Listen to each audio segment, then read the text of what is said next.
ને મિત્રો અહીં ઉદાહરણ શ્લેષ અલંકારનું નથી એવું શોધવાનું છે. તો તમે જોશો એટલે તમને તરત ખબર પડી જ જશે. એમનું હતું હૃદય કામ વિશે ડૂબેલું. કામ એટલે કાર્ય અને કામ એટલે કામ.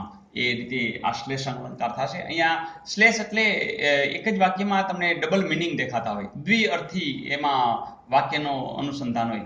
જેમ કે રવિને પોતાનો તડકો ન ગમે તો તે ક્યાં જાય. રવિ એટલે વ્યક્તિ પણ હોય અને રવિ એટલે સૂર્ય પણ હોય. તો આ એક સંદર્ભ મળ્યો. ચોમાસું આવતા સૃષ્ટિ નવું જીવન એટલે જે જીવન નવું એટલે સૃષ્ટિનું અંદર જે નિખાર છે એ દ્રષ્ટિ છે. પણ દુનિયાનો છેડો એટલે પોતીકું ઘર અને ઘરનો છેડો પોતાની સ્ત્રી. અહીંયા કંઈ ખાસ એવું શ્લેષ જેવું વાત નથી. તો આનો જવાબ આવશે આ પહેલું. ઓકે ને મિત્રો જે છંદ છે એ પૂછ્યો છે કે ભમ્યો તીર્થે ધરી ઉર મનીષા દર્શની. ચલો 1 2 3 4 5 6 7 8 9 10 11 12 13 14 ને 15. તો અહીં કંઈ જામતું નથી.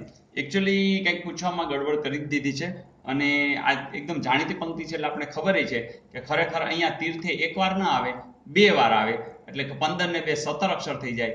એટલે કે આપણા માટે 3 ચાન્સ છે.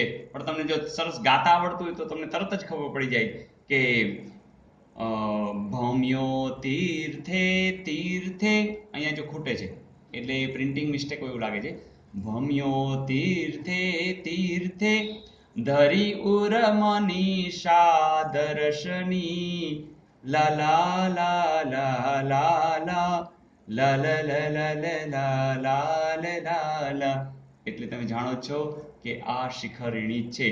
તો અહીંયા 1 2 3 4 5 ને 6 અક્ષરે અહીંયા આવશે અને એ જ રીતે 6 અને 12 અક્ષરે તમને શિખરણીની અંદર જે યતિ છે પણ એ પણ આવે છે. 17 અક્ષર થશે અને રાગ પણ તમે જાણો છો. ઓકે ને મિત્રો ડોહા વાડી ખેતરમાં કામ કરે છે. રેખાંકિત પદ આ વાડી ખેતરમાં એ કઈ વિભક્તિ? મિત્રો જે સમય અને સ્થળનું અનુસંધાન હશે ત્યારે અધિકરણ એટલે કે આ સપ્તમી વિભક્તિ આવશે. મિત્રો તમે વિભક્તિના મારા વિડીયો જોયા છે કે નહીં? તમે પ્લેલિસ્ટની અંદર ગુજરાતી ગ્રામરનો પોર્શન બધો જોઈ નાખજો. મોટા ભાગનું તમારું આ બધું ક્લિયર થઈ જશે. તો એ જ રીતે છંદના પણ એની અંદર વિડીયો છે, ખાલી તમે જોઈ લ્યો એટલે આ તમારા બધા રોકડિયા માર્ક છે જ. કયું વાક્ય નિપાત વાળું છે? તો અહીંયા તમને આપ્યા છે કે તમે આવો તો વાત કંઈક જમે, તો આવો તો પછી એટલે અહીંયા કઈ એ નિપાત નથી. માંદો માણસ સૂતો હોય તો એટલે તો પછી એમ કે એને જગાડવો ન જોઈએ, એમાં પણ નથી. એ અને રોશની આવ્યા પણ ખરા.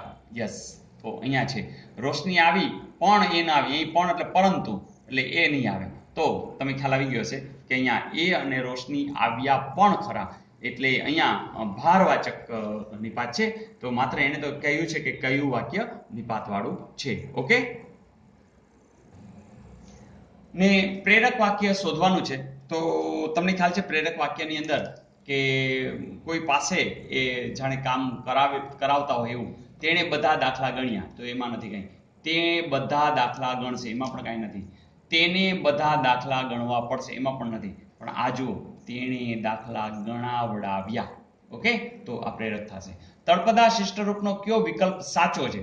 તો મિત્રો અહીંયા દાખલા પેઠે ની માફક, નથ નથી, અનભે એટલે નિર્ભય, અહીંયા એવું કંઈ છે નહીં. તો સાચો છે રાસ એટલે મેળ. ઓકે ને મિત્રો ધાતુ સાથે આવડાવ પ્રત્યે લાગીને કઈ રચના બને છે? ભાવે, કર્તરી, પુનઃપ્રેરક કે કર્મણી? મિત્રો આપણે જાણીએ છીએ કે સાદું વાક્ય, જેમ કે ઉદાહરણ માટે મેં તમને લીધું છે કે રમેશ લખે છે, બરાબર, એ સાદું કર્તરી વાક્ય થયું. પણ રમેશ લખાવે છે તો એ પ્રેરક વાક્ય થયું. અને રમેશ કોઈ પાસે લખાવડાવે છે તો એ પુનઃપ્રેરક થયું. તો અહીંયા તમે જોતા હશો કે લખની પાછળ આવડાવે છે એટલે કે આવડાવ શબ્દ આવ્યો છે એટલે કે એનો જવાબ આવશે પુનઃપ્રેરક. ઓકે ને આ પણ બહુ મજા આવે એવી વાત છે કે સામાસિક શબ્દ સાથે એના સમાસ આપ્યા છે અને એમાં આપણે વિકલ્પ ખોટો છે એ નક્કી કરવાનો છે. હવે જે તમે બહુ સાદા સાદા નિયમો છે, તમે સમાસના મારા વિડીયો જોયા જ હશે, તરત જ ખબર પડી જાય એવી વસ્તુ છે કે ગૌરવપ્રદ, બરાબર, એટલે ગૌરવ અપાવનાર, એટલે છેલ્લે જ્યારે ક્રિયાપદના રૂપમાં હશે ત્યારે હંમેશા ઉપપદ હોય. એટલે તો આ તો જાણે વાત સાચી જ છે. જકાત નાખવું, જકાત ભરવા માટેનું નાખવું, વચ્ચેના પદ કાઢી નાખ્યા છે એટલે મધ્યમ પદ લોપી, આ પણ સાચું છે. મહાસિદ્ધિ, કોઈ પણ જે પદ છે એનું આગલું પદ એટલે કે પૂર્વ પદ એ વિશેષણના રૂપે, જેમ કે મહાદેવ, બરાબર, તો દેવ કેવા, તો કે મહા, એમ મહાસિદ્ધિ એ આ બધા સમાસ કેવા થશે, તો કે કર્મધારય થશે, આ પણ સાચું. પણ અહીંયા સોના મોહર એટલે એનું જ્યારે વિગ્રહ કરીએ, છૂટા પાડીએ ત્યારે થાય સોનાની મોહર, એટલે નોની નુના એ થઈ વિભક્તિ, અને જ્યારે એવું વિભક્તિ આવતી હશે ત્યારે આપણે એને તત્પુરુષ સમાસ કહીએ છીએ. તો મિત્રો અહીંયા એ લોકોએ શું લખ્યું છે, દ્વંદ્વ, એટલે આ વિકલ્પ તમારો કેવો થશે, ખોટો. ઓકે.